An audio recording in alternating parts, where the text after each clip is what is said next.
You will be shocked to hear कि crypto से सरकार ने पिछले 3 साल में लगभग 1100 करोड़ रुपए टैक्स कैश कलेक्ट किया है ना ये बड़ा अमाउंट, और हो गए ना आप शॉक। तो बता दें कि उसका 60% सिर्फ एक ही स्टेट से आया है।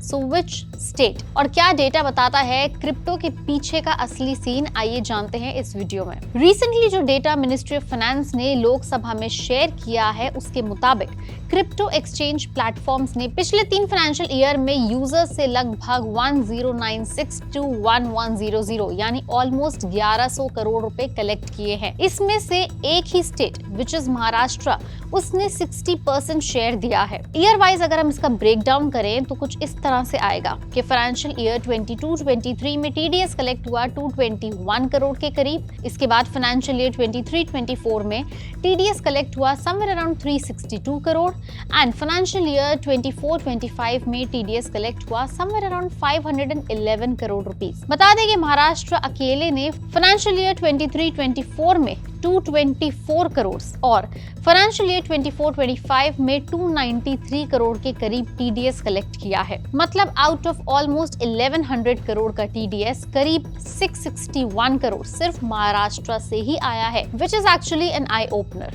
अब जानते हैं कि ये सब पॉसिबल क्यों हुआ, क्योंकि साल 2022 में फाइनेंस एक्ट 2022 के थ्रू सेक्शन 194S को लॉ बनाया गया था, जिसमें digital assets, crypto, VDA transfer पे 1% टीडीएस मैंडेटरी हो गया था। याद है ना आपको? चाहे ट्रांजैक्शन किसी ऑफशोर एक्सचेंज से हो या डोमेस्टिक, अगर इनकम इंडिया में टैक्सेबल है तो टैक्स माइनस होना ही है। लेकिन बस टीडीएस से ही खत्म नहीं हुआ।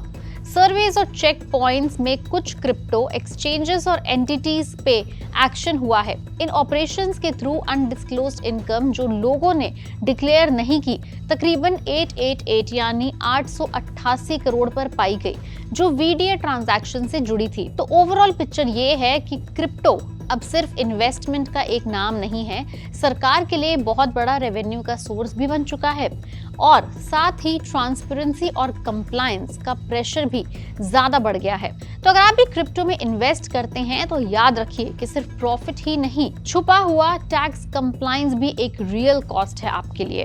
अगर आप भी क्रिप्टो में इन्वेस्ट करते हैं और खबर से जुड़े रहना चाहते हैं तो उसके लिए हमारे चैनल पैसा लाइव को फॉलो और सब्सक्राइब करना ना भूलें।